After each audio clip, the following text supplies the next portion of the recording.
Bismillahirrahmanirrahim. Assalamualaikum warahmatullahi wabarakatuh.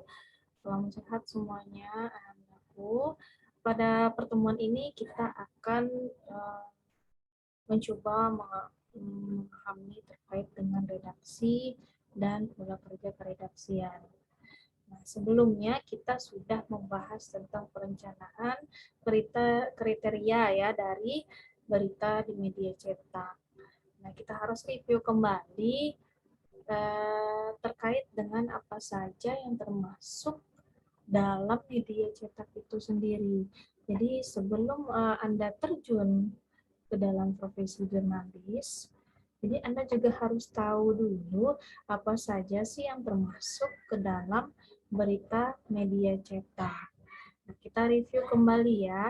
Jadi di sini ada 9 sebenarnya yang dicontohkan dari artikel yang saya dapat ya, terkait dengan berita yang ada di media cetak. Itu yang pertama adalah straight news report. Nah, jadi jenis berita ini adalah berita pertama yang cukup umum ya. Nah, jadi yang cukup umum adalah straight news. Yang mana straight news ini adalah laporan langsung mengenai suatu berita. Biasanya jenis dari berita ini sudah ditulis sesuai dengan unsur 5W1H. Apa saja 5W1H itu? Ada what, who, when, where, why, dan how. Ya, misalnya kita contohkan pemberitaan terkait dengan kecelakaan lalu lintas, tentang kebakaran. Nah, biasanya berita seperti ini ditulis dengan gaya pemaparan peristiwa yang apa adanya. Jadi tidak ada tambahan atau pengurangan dari berita ini ya, apalagi adanya sudut pandang atau interpretasi ini tidak ada. Jadi berita ini merupakan berita langsung. Nah, berita langsung ini dibagi menjadi dua macam, yaitu berita hangat atau hard news, ya, kemudian berita lembut atau soft news. Contoh berita yang kedua ada berita deep news report. Nah, berita deep news report ini merupakan berita yang sebenarnya dia tidak jauh bedanya dengan straight news ya. Karena jenis berita ini adalah berita yang merupakan pengembangan dari berita yang muncul sehingga diadakan pendalaman-pendalaman atau terkait dengan hal-hal yang berada di bawah dari suatu permukaan. Jadi reporter dalam hal ini menghimpun informasi dengan fakta-fakta mengenai peristiwa itu sendiri sebagai informasi tambahan untuk peristiwa tersebut. Jadi jenis laporan ini memerlukan pengalihan informasi, bukan opini dari reporter. Nah, fakta-fakta yang nyata masih tetap besar di dalam berita ini. Nah, pendalaman dalam berita ini dilakukan dengan cara mencari informasi tambahan, salah satunya tambahan dari narasumber atau berita terkait. Nah, kemudian ada berita comprehensive news report. Nah, jenis berita ini dalam jurnalistik ini dianggap dapat diartikan merupakan laporan tentang fakta yang bersifat menyeluruh, yang ditinjau dari berbagai aspek. Nah, berita menyeluruh ini mencoba menggabungkan berbagai serpihan fakta dalam berita tersebut dalam satu bangunan cerita yang dibuat ya dari satu cerita yang peristiwa sehingga terlihat benang merahnya.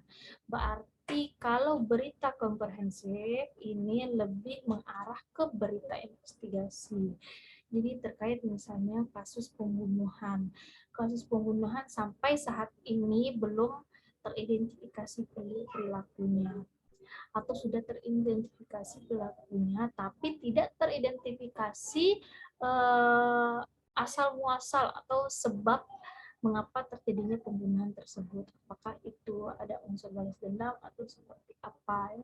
Nah, jadi harus untuk mencari benang merah itu salah satunya ada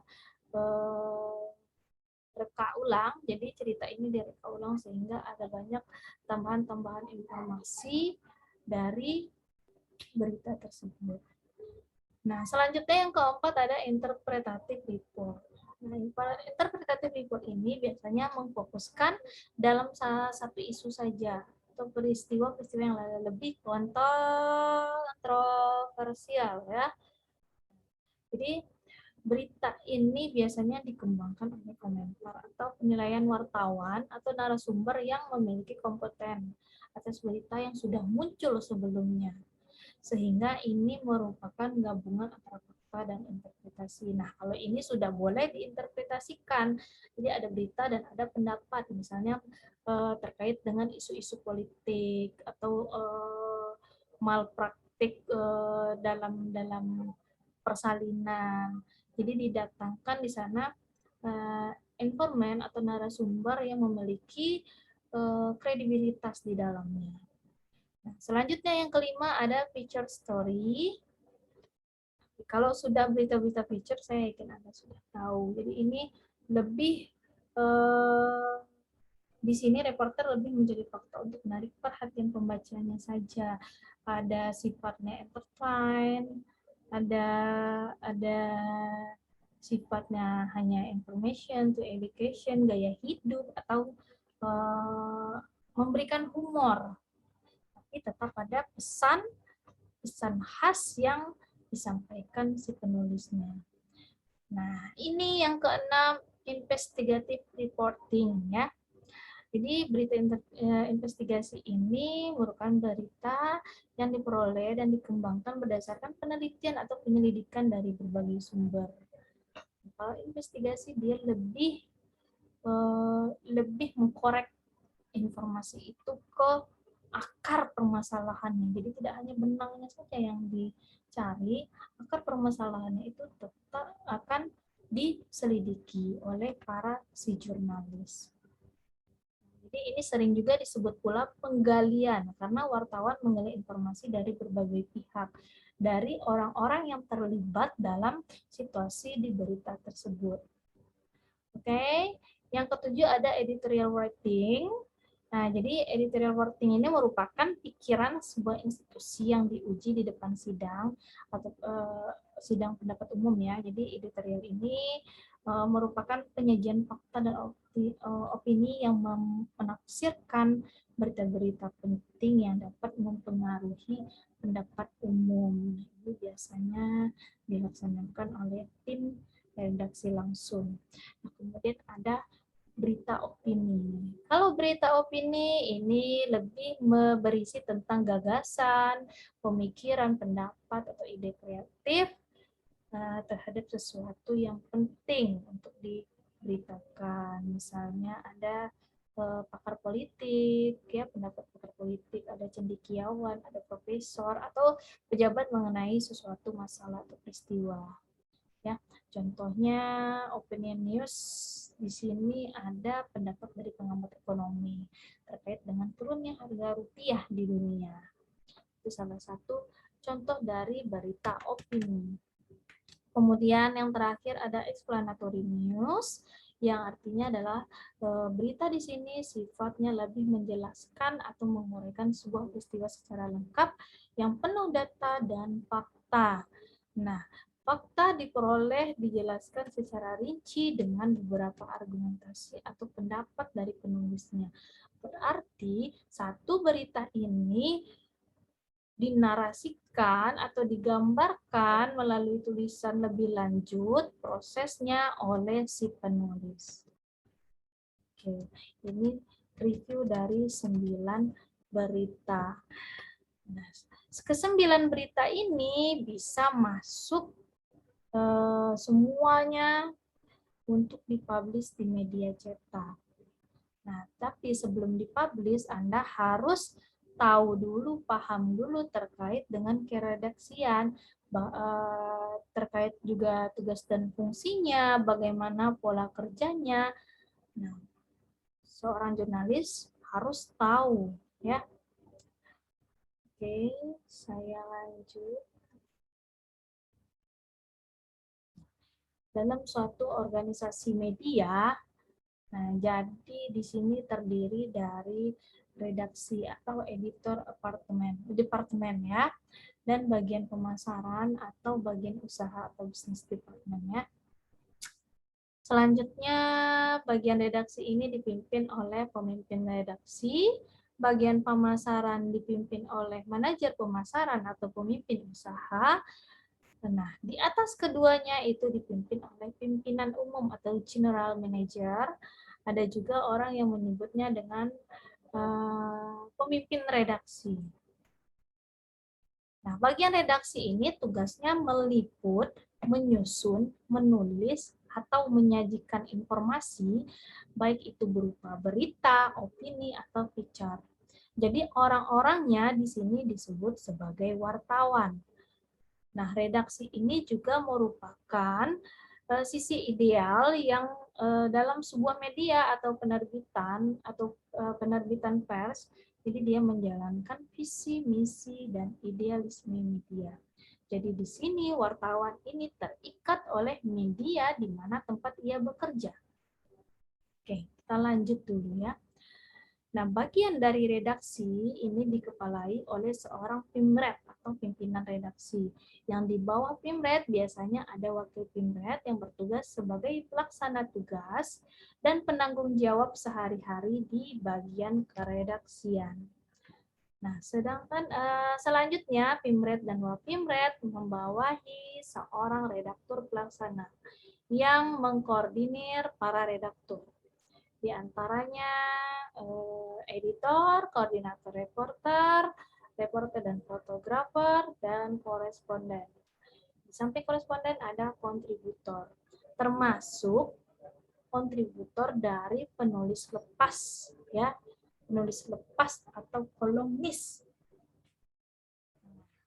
Kalau Anda sudah sering membaca berita media cetak, Anda pasti paham bagaimana menjadi seorang penulis lepas, bagaimana pekerjaan seorang jurnalis yang terikat dalam satu media, dan bagaimana seorang penulis kolumnis ini biasanya digunakan untuk personal branding ya, branding image atau kebutuhan bisnis ya, promosi.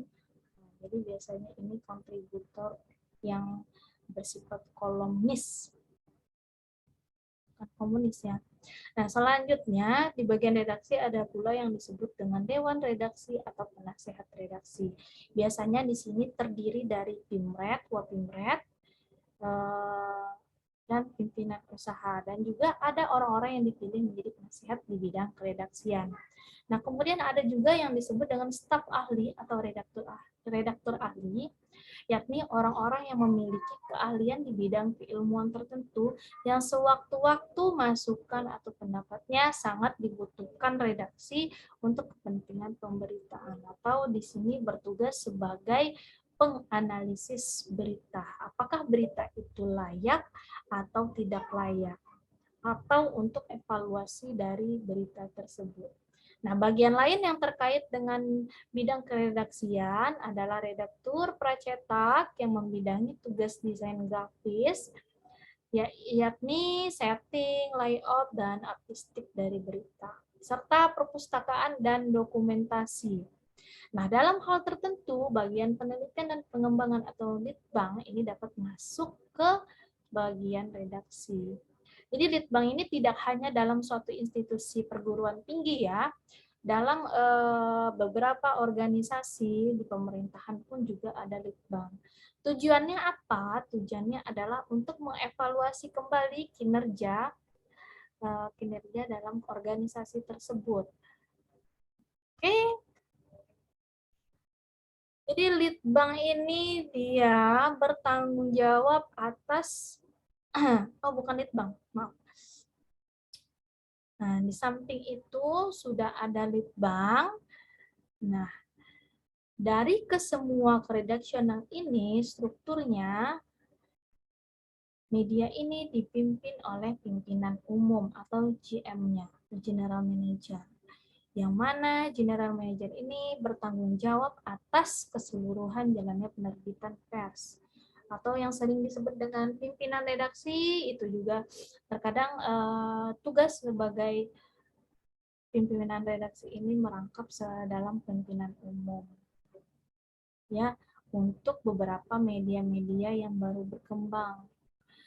Nah, tujuannya bertanggung jawab dari seluruh penerbitan sampai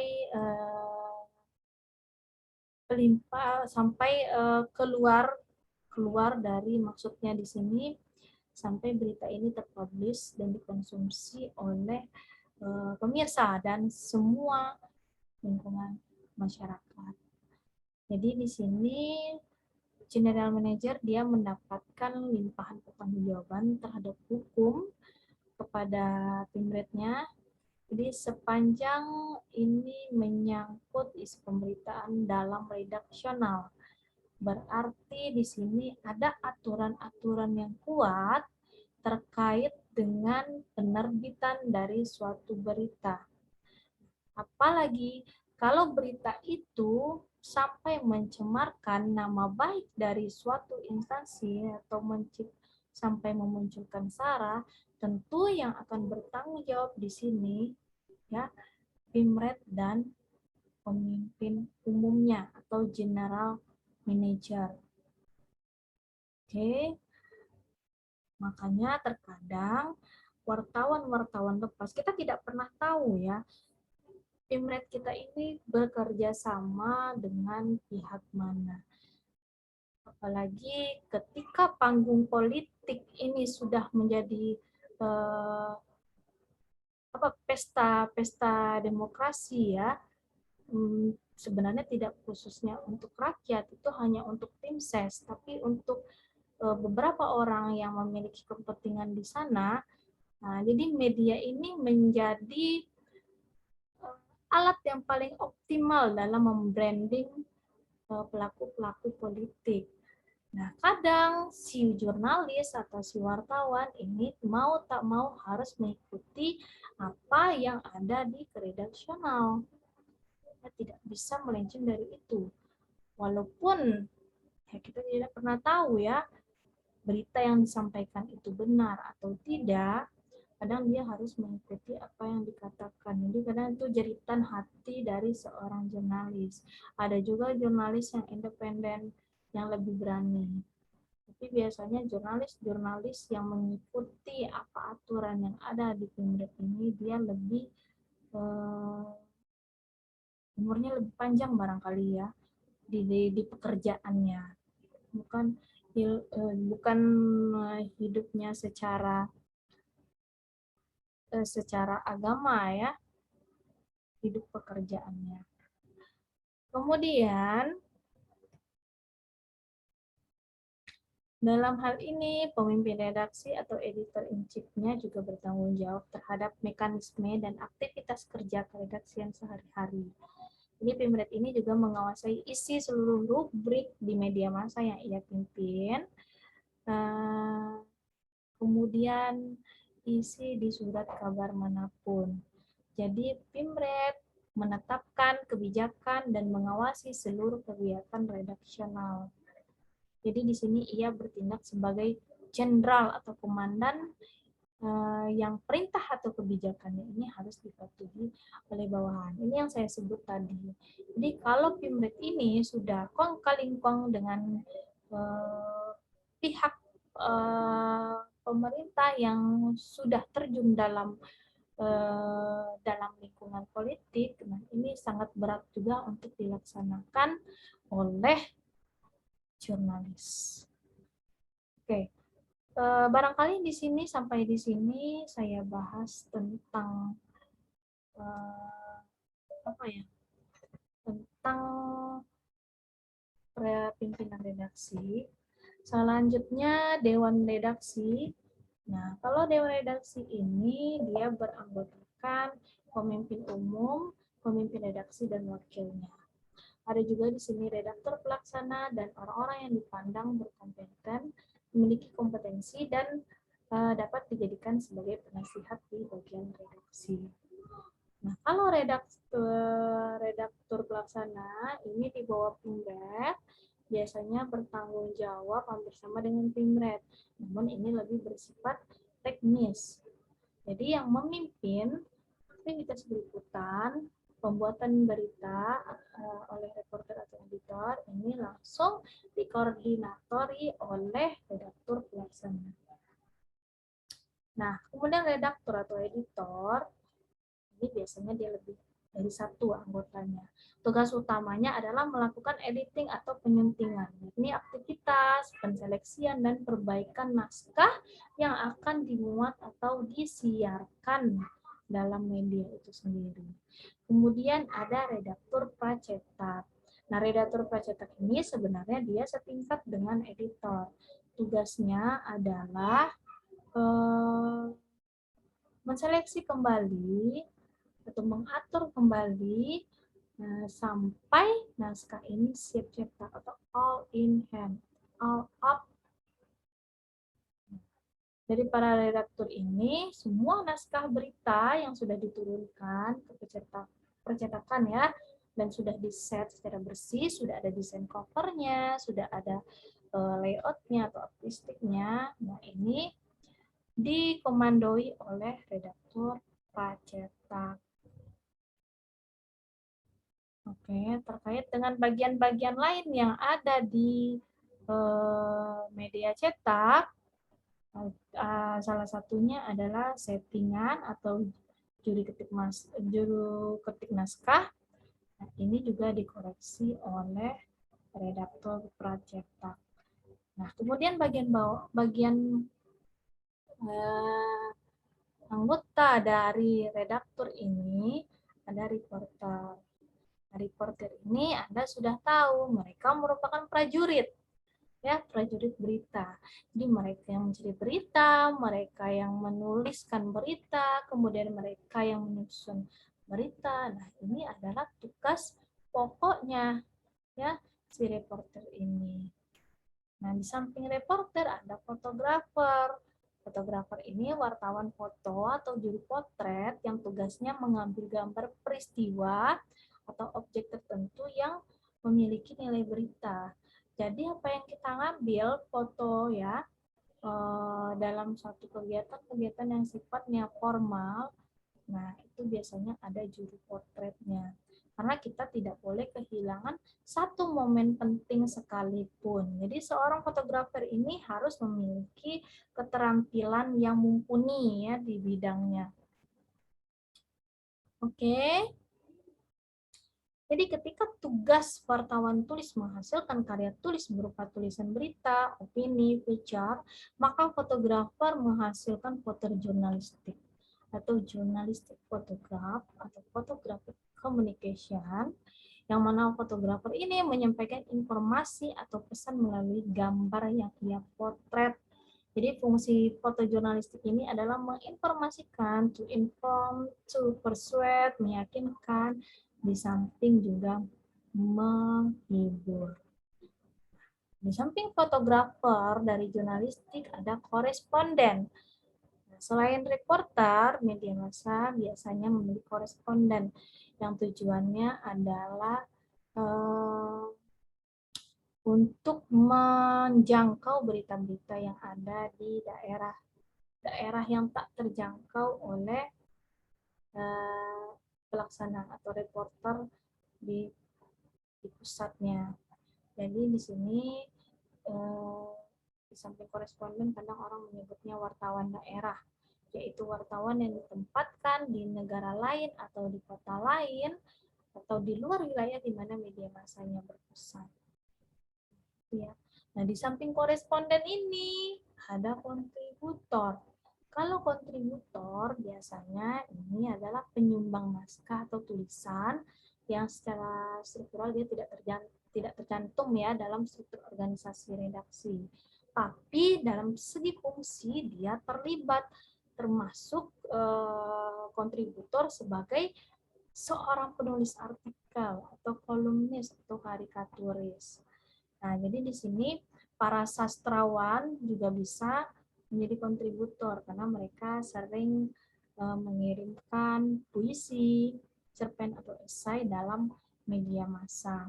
Nah, di samping kontributor juga ada wartawan lepas atau wartawan freelance yang sebenarnya tugasnya sama seperti kontributor. Jadi wartawan lepas ini adalah wartawan yang tidak terikat pada media massa tertentu. Jadi dia bebas mengirimkan berita untuk dimuat di media mana saja. Nah, honorariumnya atau gajinya wartawan lepas ini sesuai dengan tulisan. Nah, ada plus minus dari pekerjaan seorang jurnalis, ya. Jadi Anda nanti boleh pilih mau menjadi jurnalis lepas atau jurnalis yang terikat. Nah, barangkali itu dari saya. Silakan Anda resume, Anda pahami, Anda pelajari, dan boleh kita diskusikan jika Anda kurang paham. Demikian dari saya akhiri. Wassalamualaikum warahmatullahi wabarakatuh.